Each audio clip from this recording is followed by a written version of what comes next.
Bonjour chers internautes de Halima TV, bienvenue dans ce numéro de votre émission La santé pour tous. Nous avons le plaisir d'avoir sur notre plateau le professeur Papa Lamine Faye, psychiatre, coach de vie. Professeur, bonjour et merci. Bonjour Yaifato, bonjour aux téléspectateurs de Halima TV. Merci beaucoup prof. Alors chers internautes, aujourd'hui nous allons parler de la santé mentale dans ses différents aspects. Nous allons essayer de commencer par définir le mot santé, s'il vous plaît prof. Oui, en fait, la définition la plus reconnue actuellement, c'est la définition de l'OMS, où la santé est définie comme un état de complet bien-être physique, c'est-à-dire par rapport au corps, psychologique, par rapport à l'esprit, mais aussi social, c'est-à-dire par rapport aux relations qu'on a avec les uns et les autres et comment on vit en communauté. Donc, état de complet bien-être physique, psychologique et social, et ne consiste pas seulement en l'absence de maladie. Tout à fait. Et cette dernière expression est extrêmement importante parce que ce n'est pas parce qu'on ne sent rien dans son corps qu'on est en excellente santé. Effectivement. Psychologiquement, on peut être perturbé, on peut être stressé, ça veut dire qu'on n'est pas en bonne santé. Du coup, vous venez de l'entendre. Nous avons l'habitude de parler de santé pendant tant qu'on a une très bonne santé physique, mais ça ne s'arrête pas là. Donc, en dehors de la santé physique, il y a la santé mentale que vous venez de définir. Enfin, vous avez défini le mot santé. Maintenant, pouvez-vous nous parler carrément de la santé mentale? Voilà. La santé mentale, toujours par rapport au sens de l'OMS, parce que c'est une particularité effectivement de la santé. La santé mentale, c'est l'ensemble des ressources dont on dispose, que ce soit sur le plan physique, sur le plan psychologique, sur le plan social, pour réaliser ses aspirations et pour satisfaire ses besoins et contribuer ainsi à la vie de la communauté et faire un travail productif. Et donc, on comprend aisément que quelqu'un qui n'a pas une bonne santé psychologique, c'est difficile qu'il soit productif, c'est difficile qu'il s'intègre très bien à la communauté, c'est difficile qu'il surmonte la tension normale de la vie. Donc, être en bonne santé mentale, ça ne veut pas dire qu'on n'est pas stressé, ça veut dire qu'on a devant soi des challenges et des défis, mais on est capable de les surmonter et puis de donner justement une certaine qualité, d'avoir une certaine qualité de vie. D'accord. Là, vous avez parlé de stress. Je mets en parenthèse, il faudrait qu'on revienne là-dessus. Oui, d'accord, il n'y a aucun problème. Voilà. Maintenant... Mais ce qui est beaucoup plus simple, c'est de retenir que quelqu'un qui a une bonne santé mentale, il a les ressources physiques, psychologiques et sociales pour satisfaire ses besoins, pour réaliser ses aspirations. D'accord. Voilà. D'accord. Alors, quels sont les composants en fait de la santé mentale? Nous avons la psychiatrie qui est très connue, mais en dehors de la psychiatrie, quels sont les autres composants? La santé mentale et la psychiatrie, c'est deux concepts qui sont différents. La psychiatrie, c'est une spécialité médicale qui consiste au diagnostic et au traitement de la maladie mentale. Ça veut dire qu'un médecin qui fait 7 ans de médecine, qui soutient sa thèse, il se spécialise en psychiatrie comme il va se spécialiser en cardiologie, en dermatologie ou en neurologie, ou bien toute autre spécialité médicale ou chirurgicale. La santé mentale, c'est un concept qui est beaucoup plus vaste et la psychiatrie est intégrée dans la santé mentale. La santé mentale concerne tout le monde. La santé mentale, c'est pouvoir bien vivre, être bien dans sa communauté, pouvoir faire face aux challenges de la vie de tous les jours. À côté de la psychiatrie, pour parler justement de ce concept de santé mentale, il y a la psychiatrie, c'est vrai, qui concerne les maladies, mais il y a aussi les gens, entre guillemets, qui sont normaux, qui sont concernés par la santé mentale, et ces gens sont confrontés à des facteurs de risque pour leur santé mentale. Et c'est là où on va parler justement du stress, la vie de tous les jours, les conflits, voilà, les agressions, tout ça, c'est des facteurs de risque pour la santé mentale, parce que c'est des choses qui peuvent vous perturber votre santé mentale et faire en sorte qu'effectivement vous n'êtes plus en état de bonne santé au sens de l'OMS. D'accord. Donc nous pouvons dire, d'après tout ce qu'on a eu à dire depuis le début, qu'en dehors de la psychiatrie, nous pouvons citer la psychologie, la sociologie au sein de la... ok, vous parlez de ces composantes de la santé mentale. C'est-à-dire que ça, ce n'est pas des composantes de la santé mentale, c'est plutôt des branches qui s'occupent justement de l'esprit. D'accord. Voilà, qui s'occupe de l'esprit, la psychanalyse, la psychologie, la thérapie cognitivo-comportementale, la bioénergie. Il y a plein de thérapies, parce que là, on est dans le soin, c'est-à-dire que vous êtes en train de parler du soin. Alors que la santé mentale, ce n'est pas forcément du soin, c'est à la fois du soin, mais c'est aussi de la prévention. D'accord. Voilà. Comment nous pouvons reconnaître en fait les gens qui ont des difficultés de santé mentale? Si nous étions en pathologie médicale, genre la médecine physiquement, pour parler terre à terre pour les internautes, on aurait dit les symptômes, j'ai mal à la tête, je tousse, j'ai ceci, j'ai cela. Maintenant, quelqu'un qui a eu des difficultés de santé mentale, comment nous pourrons le reconnaître? Bon, c'est-à-dire que quelqu'un qui est perturbé, comment est-ce qu'on s'en rend compte? Généralement, c'est quelqu'un qui a des problèmes pour s'adapter. C'est-à-dire qu'il mène sa vie tout à fait normalement. Il s'intègre à une communauté, à un groupe social, il est en interaction avec les gens, il a une manière de parler, une manière d'être, une manière de faire. Dès qu'on se rend compte qu'il y a une rupture dans cette façon d'être et de paraître aux yeux des autres, là, on commence à se poser des questions et souvent l'entourage s'en rend compte. On est avec une personne, à un moment donné, on se rend compte que c'est une personne qui communique moins, c'est une personne qui a tendance à s'isoler, c'est une personne qui pleure assez souvent, c'est une personne qui ne prend plus soin de lui. Tout ça, c'est des symptômes qui alertent habituellement l'entourage, qui essaie de l'aider d'une manière ou d'une autre, qui à un moment donné se sent dépassé et puis peut proposer une consultation à cette personne. Mais ce qu'on retient d'essentiel, c'est que quand il y a une rupture dans le comportement habituel de la personne, là, on se rend compte qu'il y a des difficultés. Et c'est là où, effectivement, que l'alerte est sonnée et que la personne doit effectivement se faire aider. D'accord. Tout à l'heure, vous avez parlé du stress. Que représente en fait le stress au sein de la santé? Le stress, d'abord, c'est un concept qu'on doit dédiaboliser. Quand on parle de stress, ça ne veut pas dire qu'on est dans la maladie. Non. Le stress, c'est une réaction tout à fait normale. Ça, il faut que les gens le comprennent assez bien. Le stress n'est pas une maladie, le stress n'est pas une faiblesse. Le stress est une réaction normale de l'organisme chaque fois qu'il est face à une sollicitation de l'environnement. Cela veut dire qu'aujourd'hui, si vous quittez ce bureau et que vous devez marcher, votre corps se met en réaction et se met en condition pour vous préparer à cette marche. Parce que votre cœur va pomper du sang, qui va aller vers vos muscles qui vont être ravitaillés. Ça, c'est ce qu'on appelle une réaction de stress. Quand vous devez parler devant un public, votre cœur va plus vite. C'est une réaction de stress. Mais le stress devient néfaste quand il devient prolongé dans le temps. C'est en ce moment qu'il a des conséquences nuisibles sur la santé. Donc, en résumé, le stress est une réaction normale de l'organisme pour s'adapter aux besoins de l'environnement par rapport à une sollicitation. Tant qu'elle reste ponctuelle, cela veut dire que je dois parler à quelqu'un que je crains, je dois faire face à un public, je dois par exemple parler à un client qui semble être en colère. C'est des réactions qui sont assez ponctuelles, qui sont normales. Mon organisme se mobilise, le sang afflue au niveau de mon cerveau pour que je sois beaucoup plus vigilant, afflue au niveau de mon muscle pour que effectivement je me prépare éventuellement à une action. Mais quand ça dure dans le temps, quand la réaction devient trop prolongée, quand la réaction devient trop intense, là, ça a des conséquences nuisibles sur la santé et c'est là où ça peut déboucher effectivement sur des maladies. D'accord. Et à partir de ce moment, qu'est-ce qu'il faudrait faire? À partir de ce moment, d'abord, la première chose à faire, c'est d'abord de reconnaître qu'on est en état de stress. Vous savez, très souvent, on a été éduqué d'une certaine manière. Il faut rester fort, il faut surmonter, il faut rester courageux. Et beaucoup de gens, ne serait-ce que par rapport à ce message, ils sont dans le déni. Et donc, vous pouvez être stressé et puis occulter complètement cette sensation et donner l'impression que vous êtes quelqu'un de fort. C'est là où c'est dangereux parce que la conséquence, c'est que justement, vous pouvez faire facilement de l'hypertension artérielle. À un moment donné, vous faites de l'AVC, vous vous retrouvez par exemple avec des états ulcéreux. Voilà, une hyperthyroïdie. Parce que vous voulez juste rester là, affronter la situation. Pour gérer un problème, il faut d'abord reconnaître qu'il y a un problème. Et donc, si vous reconnaissez qu'effectivement, vous êtes en situation de stress en ce moment, vous allez mettre en place toutes les stratégies nécessaires pour essayer de réduire le stress. Je ne parle pas d'éliminer le stress parce que le stress, on ne peut pas l'éliminer, mais on doit le gérer. Première recommandation extrêmement importante, quand on vit une situation de stress, quand c'est prolongé dans le temps, par exemple une mauvaise ambiance de travail, un climat familial malsain où il y a beaucoup de conflits, il y a beaucoup d'agressions, il y a beaucoup de malversations ou d'allusions malveillantes, ou bien un stress qui est intense, ça veut dire que vous êtes témoin d'un accident grave de la route ou du travail, ou bien ça peut être quelque chose de répété dans le temps. Genre l'exemple des femmes qui sont obligées de vivre dans un ménage polygame et qui ne le supportent pas. Voilà, un ménage polygame, encore que bon, la polygamie n'est pas forcément en soi quelque chose de malsain. Je veux dire, une femme par exemple qui se fait brimer par son mari, une femme qui se fait agresser, qui reçoit tout le temps des critiques, des reproches. C'est-à-dire, à un moment donné, la situation stressante va se manifester par le fait que cette femme a l'impression de marcher sur des œufs. C'est-à-dire, c'est un état d'insécurité.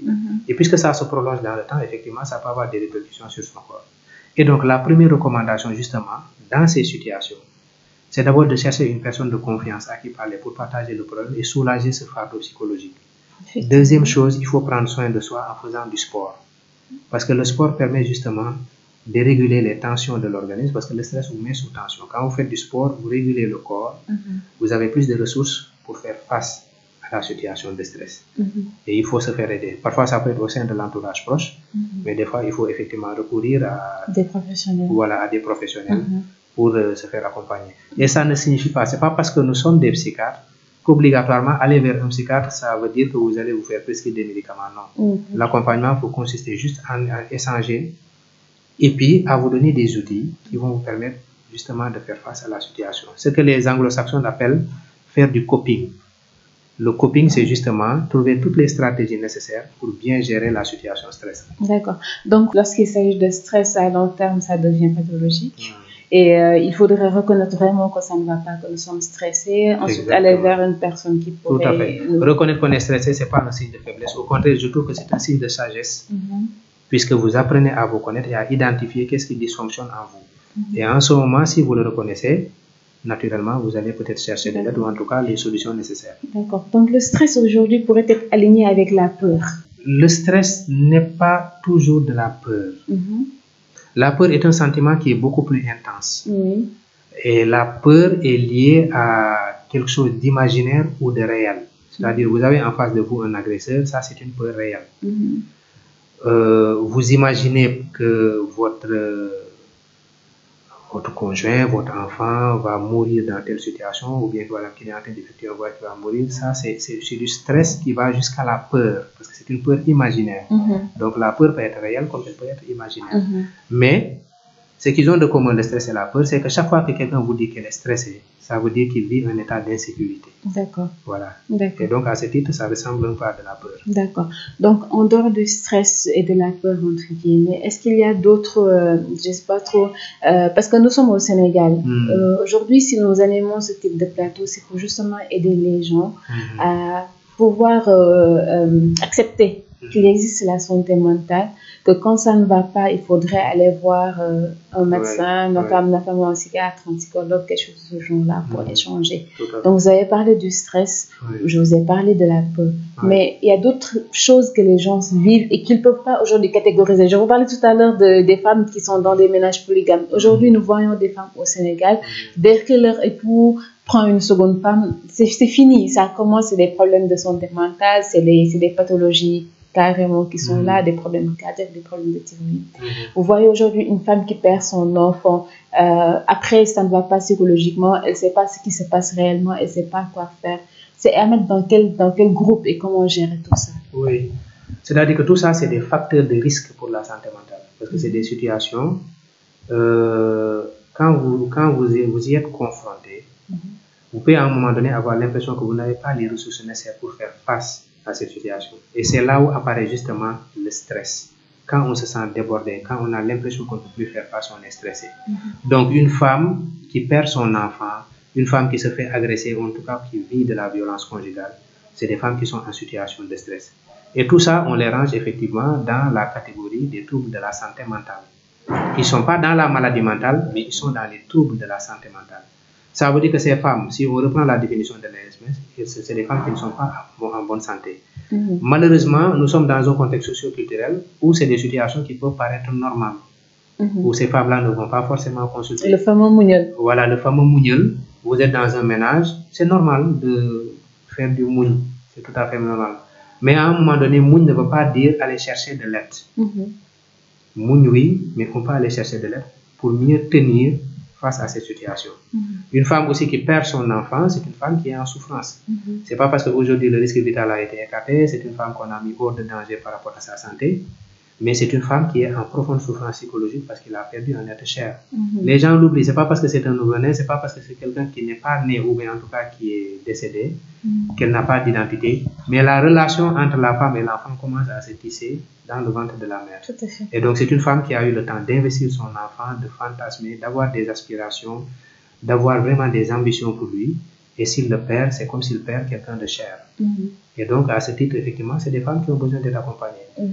Mais le message le plus important, c'est qu'on comprenne juste que la santé n'est pas que physique, mais la santé elle est aussi psychologique. Et quand on parle de santé psychologique, c'est être bien, être capable justement d'avancer dans la vie.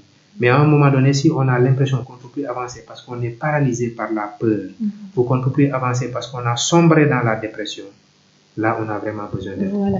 Donc, je mets le doigt là, hein, parce que justement, j'allais venir à la dépression, mais aussi les gens qui ont peur, qui sont stressés au point de ne plus avancer. Je fais un clin d'œil aux internautes du sexe masculin. Je ne vous oublie pas, hein, je suis là pour les femmes et les hommes.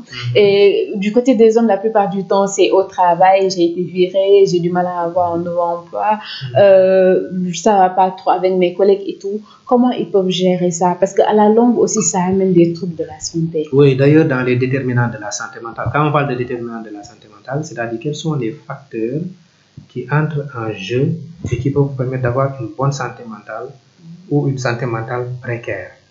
C'est-à-dire qu'un homme, c'est quelqu'un qui a besoin d'être productif. Un homme avec grand H. Voilà. C'est-à-dire un homme, bon, en fait, je parlais des hommes, le sexe masculin. Je comprends qu'effectivement, la femme aussi a besoin d'être autonome et tout. Mais je veux dire, pour un homme, c'est quand même une priorité de pouvoir subvenir aux besoins de sa famille. C'est pour un homme, c'est aussi la possibilité de pouvoir se réaliser. Tout ce que je dis est valable pour les femmes, mais étant donné qu'on parle depuis un bon moment des femmes, c'est pourquoi aussi je fais un clin d'œil aux hommes. Et donc, pour en revenir aux déterminants de la santé mentale, un homme a besoin d'avoir des revenus stables. Un homme a besoin d'être autonome, de pouvoir gagner sa vie. Et donc, un homme aussi peut souffrir dans son ménage aussi. Il ne faut pas le perdre, parce qu'on ne parle pas seulement quand on parle de ménage, ce n'est pas seulement les femmes qui en sont victimes, mais il arrive qu'un homme soit effectivement victime de son ménage. Et pourquoi c'est un peu plus difficile pour les hommes? Puisque les hommes se confient moins, ils ont moins la possibilité d'en parler, compte tenu justement d'une certaine perception qu'on a de l'homme. C'est pas quelqu'un qui doit se plaindre, c'est pas. Alors qu'un homme effectivement peut aller voir un thérapeute quand il a des difficultés, quand il a du mal à s'en sortir. Parce que le thérapeute, le coach de vie, c'est quelqu'un qui vous donne des outils, qui vous accompagne et qui vous permet de mieux comprendre votre situation et de mieux vous en sortir. C'est du développement personnel en quelque sorte. Voilà, c'est du développement personnel en quelque sorte. Ça vous permet justement de rajouter des cordes à votre arc et d'être une meilleure version de vous-même. D'accord. Parlons de la dépression. Comment se manifeste la dépression? Oui, d'abord il faut dire que c'est la deuxième source de handicap dans le monde, la dépression.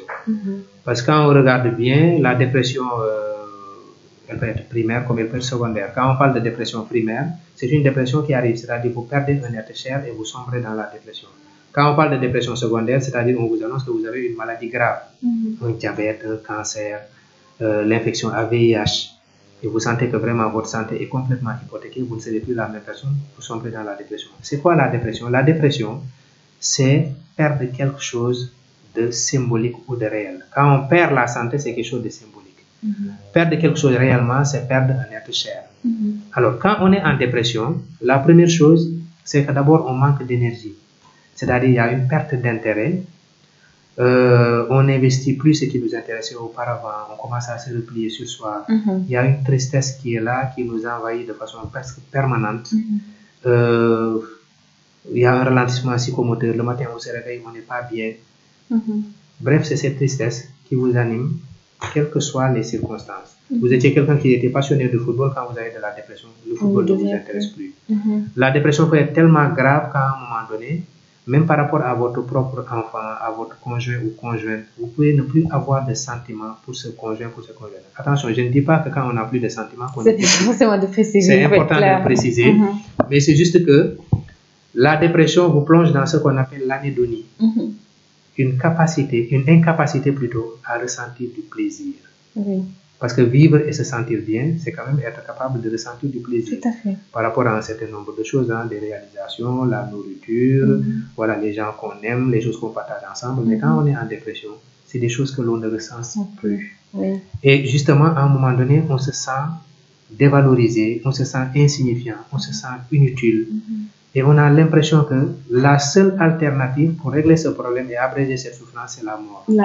Voilà, c'est pour cela que les gens dépressifs ont tendance à être suicidaires. Voilà. Ils ont tendance à être suicidaires, ils ont tendance à penser à la mort de façon récurrente, à se dire que aujourd'hui, je pense que si la mort venait à moi, ce serait la meilleure chose parce que ça me permettra de mettre fin à cette vie misérable. Nous allons d'ailleurs aborder quelques aspects que les internautes avaient demandé qu'on aborde. Et puisque nous parlons de la dépression, nous allons plonger directement. Il y a une personne qui demandait en fait quel était le rôle de l'entourage pour gérer en tout cas une personne dépressive? Alors, l'entourage ne peut cerner son rôle qu'à partir du moment où il comprend ce que c'est que la dépression. Parce que beaucoup de gens ne le comprennent pas. Ils pensent que c'est un problème de volonté. Par exemple, vous êtes là, déprimé, vous n'avez même pas la force de vous lever, de prendre soin de vous parce que vous êtes complètement découragé, vous avez des idées de dévalorisation. Et l'entourage, étant donné qu'on ne voit aucune blessure physique, apparemment tout va bien, mais c'est dans votre tête. On vous dit non, lève-toi, il ne faut pas penser à la mort. Malheureusement, l'entourage a envie d'aider, mais il aide d'une manière maladroite parce qu'il ne comprend pas la dépression. Et donc, la première chose, c'est que l'entourage peut comprendre que la dépression, c'est quand même une maladie et c'est sérieux. La personne qui est atteinte de dépression, c'est une personne qui n'est plus capable de s'en sortir seule et c'est une personne qui a besoin de soutien. Et je me rappelle justement d'une émission que j'avais faite dans une télé de la place, et puis c'était une émission interactive où je parlais de la dépression, où je parlais des idées de mort, des idées suicidaires, et il y a quelqu'un qui appelle pour dire non, un bon musulman ne doit pas passer à la dépression, il faut lire le Coran et puis il faut croire en Dieu, c'est un problème de foi. Ce n'est pas forcément un problème de foi. Et c'est la raison pour laquelle justement la personne qui est en dépression, il souffre énormément. Il est stigmatisé. Il est stigmatisé, non seulement ça, mais c'est surtout qu'elle comprend que quand elle a des idées de mort, se donner la mort est interdit. Par exemple, par sa religion, puisqu'à 90% nous sommes des musulmans. Sauf que lui, il y pense de façon récurrente et il peut lui arriver même de passer à l'acte. Tout à fait. Ça lui fait profondément mal. Et l'entourage vient en rajouter en essayant de lui donner des conseils, alors que c'est des choses dont elle est déjà consciente. Oui, voilà. Oui, ils ont besoin de professionnels pour gérer ces Quelquefois même, il arrive par rapport à certaines formes de dépression qui sont assez légères, où un soutien de qualité de l'entourage peut aider la personne à s'en sortir. Maintenant, ça peut effectivement, les symptômes peuvent être tellement intenses que l'entourage peut se sentir complètement dépassé. En ce moment, rien n'interdit de recourir à un professionnel. Et puis, ce n'est pas forcément des maladies qui sont chroniques, mais c'est quelque chose peut-être qui est temporaire, qu'on peut traiter au bout d'un certain nombre de mois. Et la personne peut redevenir ce qu'elle était auparavant. Et comment les gens vivent, comment nous pouvons vivre en général avec la dépression? C'est toujours une question des internautes. Oui, comment on peut vivre avec la dépression? En fait, c'est pas normal de vivre avec la dépression. Oui. Voilà. Une dépression doit se prendre en charge et elle doit se traiter. C'est comme si vous me demandez comment on peut vivre avec la maladie. Voilà. Oui. La dépression, quand ça rentre dans le cadre d'un trouble chronique qu'on appelle des troubles bipolaires, ou c'est des troubles de l'humeur, effectivement, la question est pertinente, comment on peut vivre avec. Dans les troubles bipolaires, la maladie n'est pas tout le temps là. C'est-à-dire qu'il y a eu des moments dans l'année, en été ou en hiver, où on fait soit de la dépression ou on fait soit de la manie. La manie, c'est un état d'excitation où on ressent de la joie et de façon pathologique. Pourquoi? Parce qu'on a l'impression d'avoir une bonté excessive, on peut dilapider son compte en banque, donner tout ce qu'on a à soi, penser qu'on est quelqu'un d'extraordinaire, c'est pas le président des États-Unis, ou bien on gouverne le monde, l'univers et tout. Ça, c'est quelque chose qui est opposé à la dépression et qu'on retrouve dans une entité, une pathologie qu'on appelle les troubles bipolaires. Ça, c'est des maladies chroniques qui durent toute la vie. Mais une dépression réactionnelle, ça veut dire qu'il y a un événement de vie qui arrive et vous tombez dans la dépression. La plupart du temps, il est possible de s'en sortir quand il y a un accompagnement de bonne qualité, quand il y a un accompagnement ou une prise en charge effectivement d'un professionnel de la santé mentale. Donc, pour récapituler un peu, quand on parle de dépression, quand ce n'est pas chronique, il faut juste une prise en charge ponctuelle. Oui. Après, ça passe, il n'y a pas besoin de vivre avec ou de ne pas vivre avec. Par contre, quand c'est chronique et qu'il s'agit de troubles bipolaires, par exemple, là, il faudrait essayer de voir un plan de vie et tout ça. Oui. C'est-à-dire, c'est comme dans les autres maladies. Il faut distinguer les maladies aiguës des maladies chroniques. Une maladie qui est aiguë dure moins de 6 mois. Et quand on fait une bonne prise en charge, effectivement, la personne peut s'en sortir. Mais encore une fois, avec le soutien de l'entourage. Parce que la personne n'est plus ce qu'elle était auparavant. La personne n'a plus les mêmes aptitudes qu'auparavant. C'est une personne qui n'a pas besoin d'être stigmatisée. Ça rajoute à sa souffrance, qui a plutôt besoin d'un soutien de l'entourage. Quand l'entourage se sent dépassé, il faut juste recourir à ce professionnel. Comme quoi que dans ce type de maladie, dans les difficultés de santé mentale, le rôle de l'entourage est vraiment, vraiment, vraiment capital. Oui. À partir du moment où le patient n'est plus lui-même, il n'y a que son entourage qui peut l'aider. Absolument. Mais qu'est-ce que vous conseillez aujourd'hui à toutes ces personnes-là qui nous écoutent à travers le monde, et plus précisément au Sénégal, qui se voient peut-être à travers l'émission, qui se reconnaissent à travers certaines caractéristiques que vous venez d'évoquer et tout. Qu'est-ce que vous leur conseillez? Ce que je leur conseille surtout, c'est d'être dans la compréhension. C'est pas parce que moi je me sens bien que toi, Yaye Fatou, quand tu as une mine un peu défaite, tu sembles un peu déprimé, que j'avais bouge-toi, un peu de volonté, allez, je suis en train de projeter mon état de bien-être sur toi, alors que toi, pour une raison ou pour une autre, tu n'es pas bien. Ce que je dois faire, c'est juste essayer de comprendre pourquoi tu es dans cet état. C'est-à-dire, le conseil, c'est d'éviter d'être dans le jugement. D'accord. Nous sommes prompts à juger les gens quand ils ne sont pas ce que nous sommes. Nous sommes prompts à juger les gens quand ils ne nous ressemblent pas. Mais quand l'autre est différent, il fonctionne de façon différente, surtout quand on ne connaît pas, quand il ne fonctionne pas de cette manière, c'est important d'essayer dans un premier temps de comprendre pourquoi il est dans cet état et pourquoi il réagit de cette manière. Et donc ça, c'est purement humain et c'est ce que les psys font. Hein. Donc, c'est des compétences que tout un chacun peut avoir. Il suffit juste de le vouloir, d'en avoir la volonté, mais surtout de s'ouvrir et d'accepter la différence. Quand l'autre ne fonctionne pas comme nous, de se poser la question pourquoi il réagit de cette façon. D'accord. Donc, il y a un traitement qu'on doit faire pour les gens qui sont en mauvaise santé mentale. Est-ce que c'est seulement un traitement médicamenteux ou bien c'est juste des échanges? Comment ça se passe en général? Non, il y a des gens qui ont juste besoin d'un accompagnement par la parole. C'est-à-dire qu'on échange avec eux, ça leur permet d'être beaucoup plus lucide par rapport à leurs problèmes. Ça leur permet de trouver les ressources qu'il faut, des conseils qu'ils doivent juste appliquer. On les aide vraiment à trouver des solutions. Il y en a d'autres pour qui les symptômes sont tellement intenses et gênants qu'il leur faut nécessairement des médicaments pour atténuer les symptômes, leur caractère invalidant et pouvoir poursuivre la prise en charge par de la psychothérapie. Et donc, si je prends l'exemple de la dépression, effectivement, la dépression, il y a des formes de dépression qui ont besoin de traitement.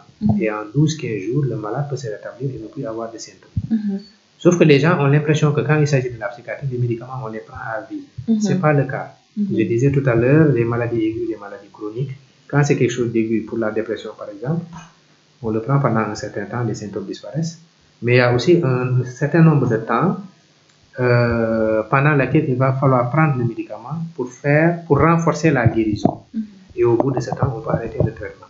Par exemple, quand quelqu'un présente une angoisse, une crise d'angoisse qui est tellement aiguë, tellement intense, qui frise même l'attaque de panique, où la personne a l'impression d'une sensation de mort imminente, ou bien a l'impression qu'elle va devenir folle d'un moment à l'autre, ou elle a de la tachycardie, ou elle est presque ingérable, c'est important de donner un anxiolytique pour atténuer les symptômes ou les faire disparaître.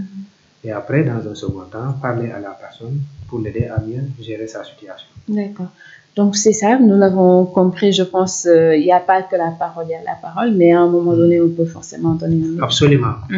C'est un sujet très, très, très, très large. D'ailleurs, je pense que ça sera notre émission la plus longue sur ce plateau de la santé pour tous, mais ça en valait vraiment la peine. Malheureusement, nous sommes dans un pays, le Sénégal, les gens ne sont pas cultivés, ils n'acceptent pas trop la santé mentale, ils n'acceptent pas que le bien-être n'est pas seulement physique. Donc, il faudrait que vous fassiez vraiment un clin d'œil à vos collègues médecins et puis à nos gouvernants et à tout le monde en général, à la population sénégalaise sur l'importance de la santé mentale. Mais d'ailleurs, je pense qu'aujourd'hui l'OMS est en train de comprendre parce qu'on avait privilégié surtout certaines maladies qui engageaient le pronostic vital, c'est-à-dire qui étaient capables de donner la mort, comme le cancer, le sida, le diabète, certaines maladies. Et on a injecté des quantités énormes d'argent dans ces pathologies, mais on s'est rendu compte que l'aspect santé mentale était quelque chose d'important parce qu'il n'est pas facile de soigner un diabétique déprimé. C'est quelqu'un qui ne va pas respecter son régime, qui s'en fout totalement, qui a des idées de découragement parce que voilà, il pense que son sort est scellé, il ne va plus s'en sortir. Donc pour ce genre de personnes, il faut nécessairement traiter la dépression avant de prendre en charge le diabète. Et donc aujourd'hui, la santé mentale revient au premier plan dans la prise en charge des maladies, par exemple chroniques, qui durent par exemple toute la vie. Parce qu'avoir une maladie chronique, c'est ne plus être la même personne, ne plus avoir le même mode de vie. Il va falloir faire le deuil de la santé parce qu'on est devenu quelqu'un d'autre. Ça se répercutera naturellement sur tous les aspects professionnels, familiales et tout. Oui, parce que ce qui fait plus souffrance, ce qui crée plus la souffrance, c'est la non-acceptation de la maladie pour toute la vie. On accepte qu'effectivement, on peut être malade, mais pour un certain temps. Et surtout pour un sujet jeune, qu'on lui dise que tu es malade pour toute la vie, tu devras prendre des médicaments. C'est quand même des choses difficiles à gérer et ça, les médecins doivent vraiment y tenir compte. Oui, et nos gouvernants aussi d'ailleurs. Oui, absolument. La population, tout le monde. Tout à fait. Oui. Un sujet sain et productif. Voilà, mais quelqu'un qui n'est pas sain n'est pas productif. Et puisque nous sommes des pays en voie de développement, disons des pays en développement, on a besoin d'avoir quand même des gens qui ont une bonne santé mentale. Et donc, les gens, c'est pas qu'ils n'acceptent pas la santé mentale, c'est la maladie mentale qu'ils n'acceptent pas. Mais la santé mentale, tout le monde y est concerné. À cet autre-là, qui est de l'autre côté, qui ne semble pas bien, qui peut-être a l'air de déprimer, a changé de comportement brutalement et tout, qu'est-ce que vous lui conseillez? Oui, maintenant, je parlais de rupture dans le comportement habituel du sujet. Ça veut dire que vous avez un comportement habituel qui est presque votre identité. Le jour où vous avez un comportement tout à fait différent, les gens s'inquiètent et se demandent pourquoi vous êtes dans cette situation. C'est différent de quelqu'un qui, voilà, presque durant toute sa vie, dans sa façon d'être, sa personnalité, c'est quelqu'un, voilà, qui a des crises de colère, qui s'énerve très facilement, qui est parfois désagréable, qui est presque lunatique et qui confronte les gens à une sorte d'instabilité dans la relation, dans la façon d'être et tout. Ça, c'est des gens, voilà, qui peuvent se faire accompagner pour essayer un peu d'assouplir ces traits de caractère au lieu de mener la vie dure aux autres personnes. Sauf que c'est des gens qui ne se remettent pas forcément en question et qui ont l'impression que le problème vient des autres et pas d'eux. D'accord. Voilà. Et aujourd'hui, les gens qui ne se portent pas bien, ou bien qui ont l'impression que ça ne va pas psychologiquement, ils peuvent vous retrouver à l'hôpital Fann et dans d'autres structures, je pense, des gens comme vous, des professionnels de la santé qui peuvent les accompagner. Ce serait vraiment l'idéal. Sauf que quand vous dites aux gens l'hôpital de Fann, ils ont l'impression que voilà, c'est la folie qui pointe son nez. Alors que ça n'a rien à voir. Alors que là, on est en train... C'est-à-dire qu'en fait, ce que les gens doivent comprendre, c'est vrai que la maladie mentale, c'est des choses dont nous nous occupons. Mais nous gérons la souffrance. La souffrance humaine, la souffrance psychologique. Et Dieu sait que une personne vivante est confrontée à de la souffrance. Maintenant, en soi, on peut avoir les ressources nécessaires pour surmonter cette souffrance. Il n'est pas dit qu'obligatoirement vous devez recourir à un professionnel de la santé mentale. On peut avoir aussi un entourage qui est très soutenant, qui est sécurisant, qui est compréhensif et qui peut vous aider à vous en sortir. Donc, il y a beaucoup de gens qui n'ont pas forcément besoin de venir à l'hôpital. Mais si vous vous sentez dépassé et que l'entourage aussi n'a plus les moyens ni les ressources nécessaires pour vous aider à vous en sortir, on peut vous mettre en rapport avec un professionnel de la santé mentale. Et aller voir un professionnel de la santé mentale ne veut pas dire que vous êtes fou. On est dans un processus où on vous aide à vous en sortir. Et il y a beaucoup de gens aujourd'hui qui ont vécu des problèmes, mais vraiment énormes, des problèmes qui les ont mis à terre et qui sont parvenus quand même à se relever, soit par eux-mêmes, ou soit avec l'aide de quelqu'un de l'entourage ou d'un professionnel de la santé mentale.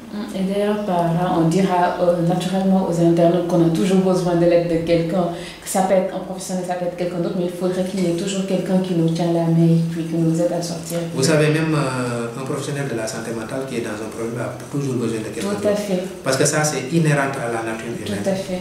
D'ailleurs, je le dirais en Wolof, quand vous êtes en plein dans une situation, vous n'avez pas suffisamment de recul, vous n'avez pas suffisamment de prise de distance pour pouvoir analyser correctement votre problème. Et parfois, vous avez besoin d'un regard extérieur, quelqu'un qui va vous aider à y voir plus clair, quelqu'un qui va vous donner les outils nécessaires pour vous en sortir.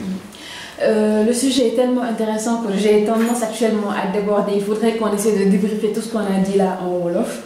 Donc, on va passer à la version Wolof. Kon prof dañuy jéem a tënk li ñu jot a waxtaanee yépp ci wolof surtout que yow ubbil nga ma buntu bi ndax sa citation wolof bi nga fi wax léegi nga jéem ñu rek définir ci wolof ce qu'est la santé mentale mais surtout ce qu'est la santé après nag nga wax ñu lan mooy santé mentale. Waaw. du yomb. du yomb effectivement santé buñ ko waxee mooy wér. dañu faral di wax wér gu yaram. mais wéru xel dafa am.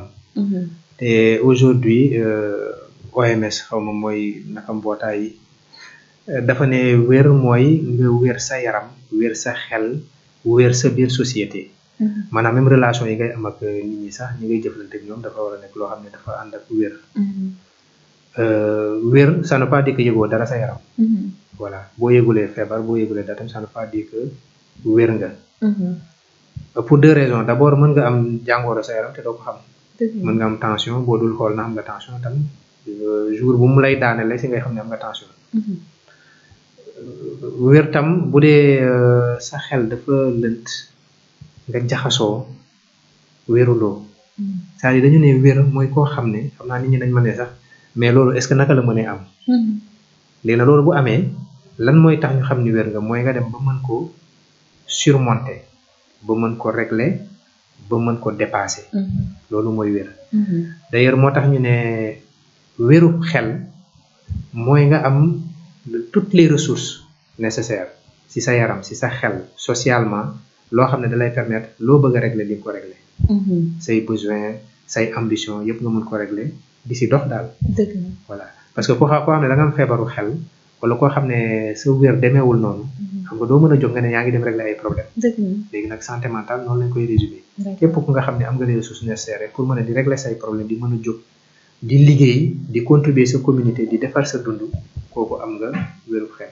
d'accord sànq ci biir nasaraan bi ñu ngi doon waxtaan ñu ngi soulever li nga xamante ni moom la ñuy woowee stress damay ñëwaat ci stress bi directement parce que moom moo ñu gën a sonal fii ci sunu réew Sénégal boo demee feneen tamit bitim réew ñu ngi suivre surtout waa États-Unis un clin d'œil à vous foofu dafa bëri tamit léegi stress boobu noonu nan lay feeñee ci nit naka la ñit ñi di dundee ak moom nan lañ koy dépassé ñu koy xaw wétal tuuti ak li ñuy wax peur ragal tapet xaw ma nan laa ko waxee ci wolof mais ngeen wax ñu ci tuuti daal. waaw damay commencer sax si dernier point bi nga abordé bi niñ koy xam nga ñu bëri boo nee stress rek ñu lañ koy assimiler peur. léegi nag peur am na ñoo xam ne dañ koy rus. mais stress lu normal la. maanaam chaque fois bu dee da nga nekk fenn fu nga xam ne am na loo xam ne ñu ngi koy xaar ci yow wala war nga ko def wala war nga ko jóg def. comme par exemple nga war a wax ci kanamu mbooloo am na ñoo xam ne loolu da leen di stressé. stress moom foo ko déggee maanaam.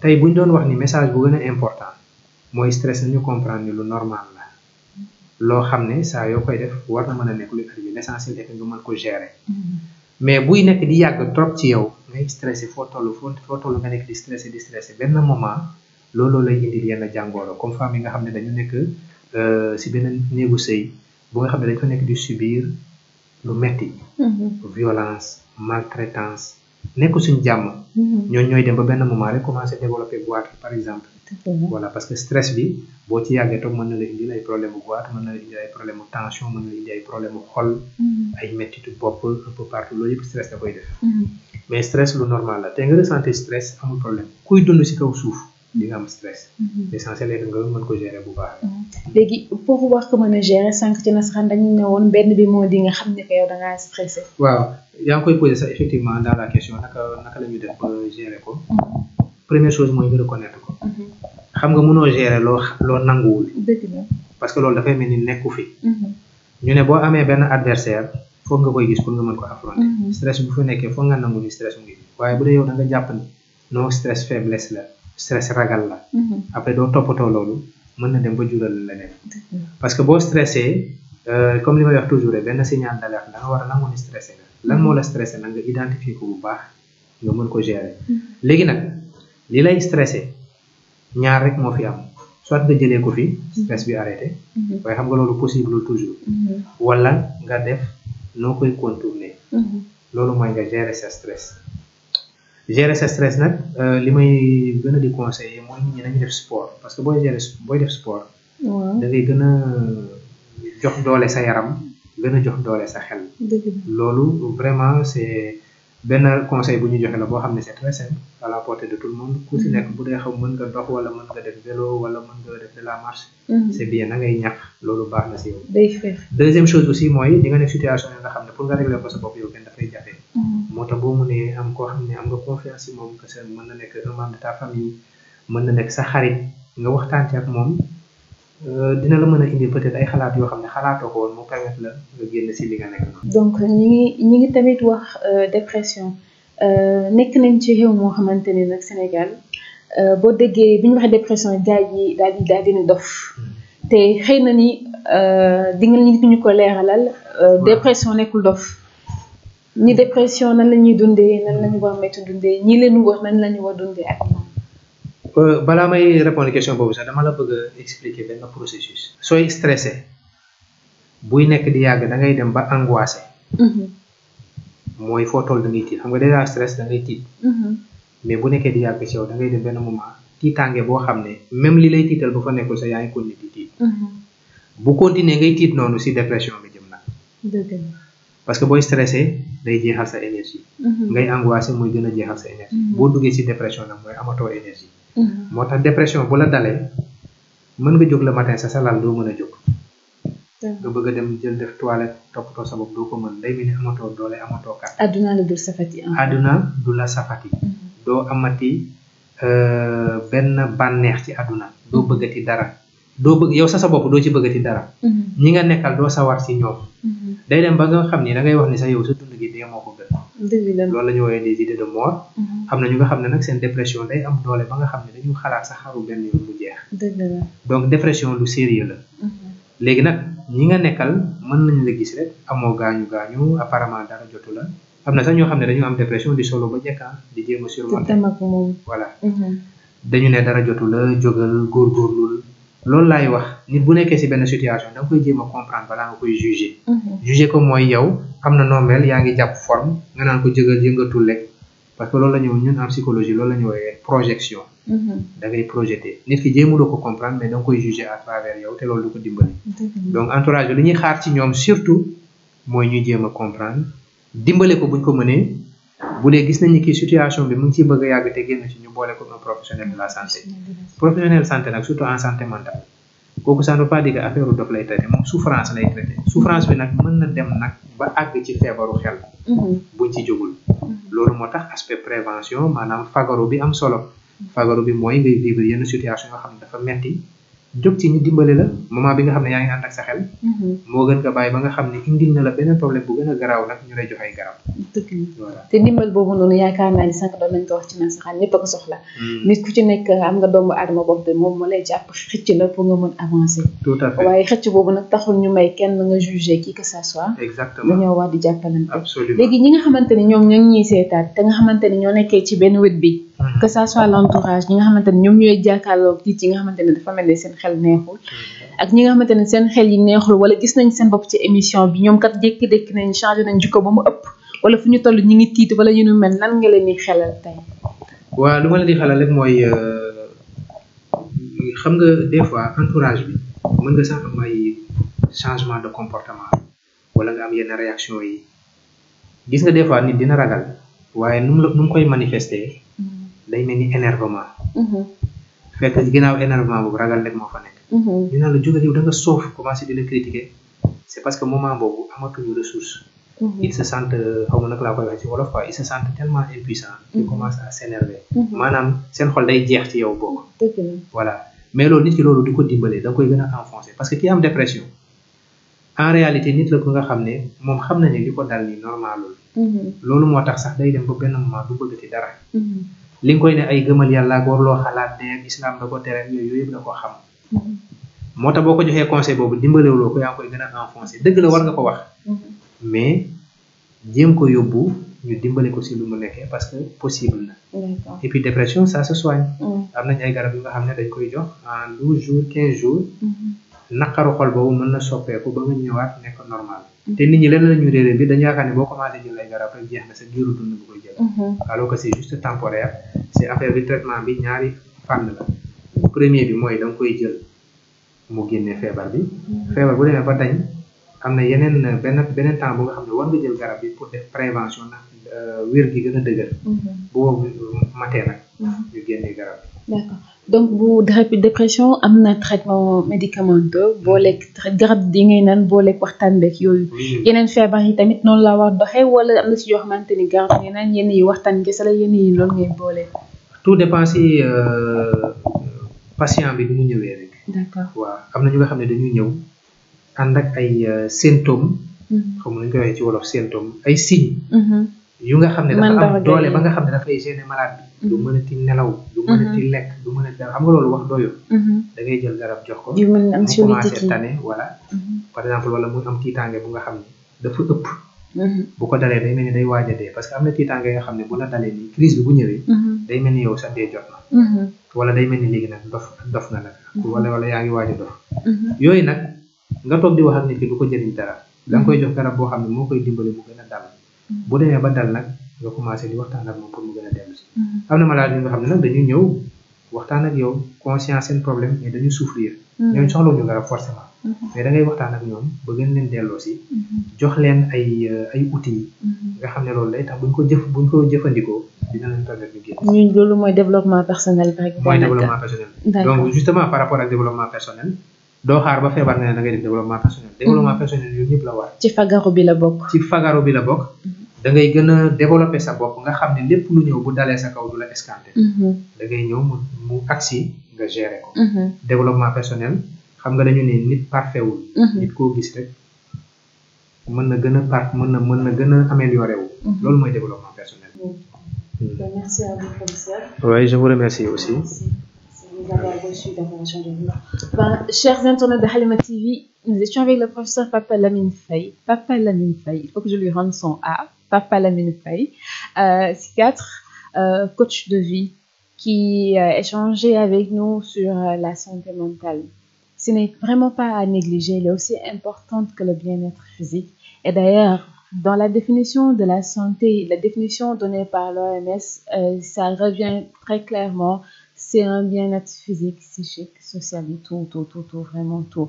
Alors, si vous ne vous sentez pas bien, si vous êtes en train de sentir que vous êtes très angoissé, que vous avez brutalement changé d'une manière vraiment excessive, si vous voyez dans votre entourage quelqu'un qui ne va vraiment pas bien, qui ne gère pas son stress, qui est stressé depuis très longtemps, s'il vous plaît, passez voir le professeur Papa Lamine Faye ou allez voir un autre médecin de votre choix, mais voyez un psychologue s'il lui faut un psychologue, voyez un psychiatre s'il lui faut un psychiatre, voyez un coach de vie s'il lui faut un coach de vie. Mais faites quelque chose, faites vraiment quelque chose. Donc, je remercie comme d'habitude mon caméraman monteur, M. Djoko, et je vous donne rendez-vous pour un autre numéro avec un autre médecin et une autre pathologie. Merci à vous.